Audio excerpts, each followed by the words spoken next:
Eric's actions at the Craig Ranch neighborhood were only an attempt to investigate the reports of violent assaults. His purpose was to interview as many persons as possible to determine who was involved. He believed that those who fled were possible suspects. He was not targeting minorities. In fact, he also detained a white female who you do not see on the video. All right, ladies and gentlemen, welcome back. We have some breaking news out of Cleveland. A judge has ruled that there's probable cause to charge the 2 Cleveland police officers involved in the shooting of the 12-year-old boy that they pulled up on, who had a toy gun, which they didn't know was a toy gun. It did not have the red tip to indicate toy gun.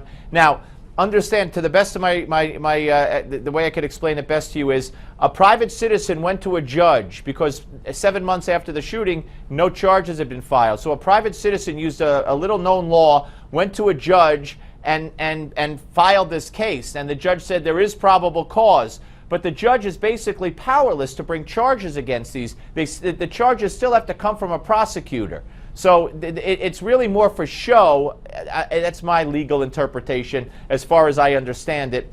This is just breaking now than anything else. So the cops have not been charged. They're not under indictment or anything like that. But a judge, based on what he has seen of the case, believes there's probable cause. All right, so that's the breaking news there. We're joined by Tom Verni, retired NYPD detective, police training expert, and you could check him out at offbeatcop.com. I love that website title there. All right, so Tom, let's first talk about what went on in Texas. McKinney, we're all familiar with the video.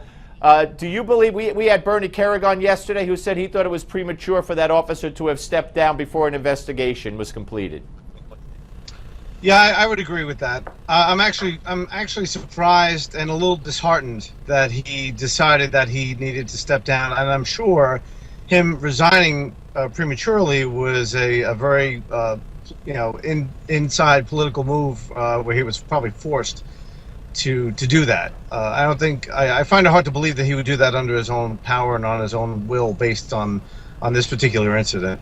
I couldn't agree with you more. I mean, yesterday I was hearing talk of possible charges against the police officer. I mean, could you for pulling the gun, for pushing the girl down, assault of a minor or whatever? I mean, could you fathom that at all?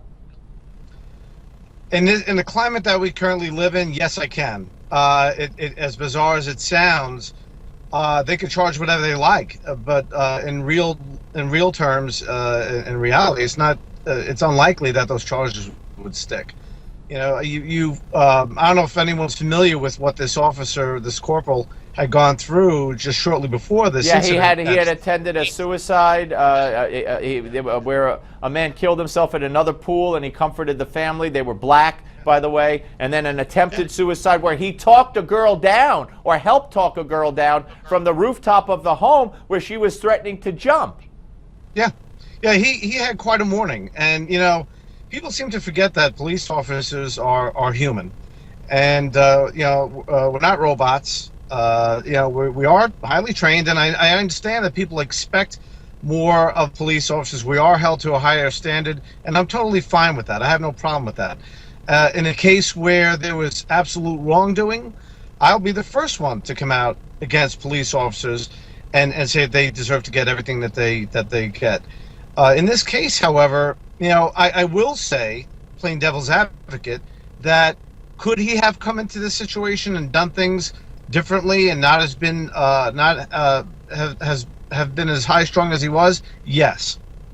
In an ideal situation, if we take the totality of his day to that point, I think it's to the average thinking person that it would seem completely normal that he might be a little high strung coming into this chaotic situation. Would I have handled it that way? I don't know. I would have probably pulled up. Whatever kids ran, let them run. Whatever kids decided to stay there, even though they were technically trespassing for all practical purposes, I would have informed them, that they were trespassing and they need to leave. And for the ones that decided to stand their ground and give the police a hard time, such as that young lady did, right? She was told to leave. Why she chose to stay, I don't know. And now, Tom, You know, we only got 30 seconds.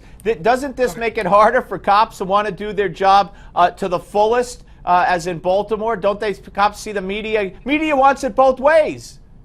Yeah, it really does. It kind of makes cops very apprehensive to want to do their jobs out of fear that they're going to be roasted over the coals by public perception, which nowadays seems to be 9/10 of the law. Yep. As well as the media. Hey, Tom, great.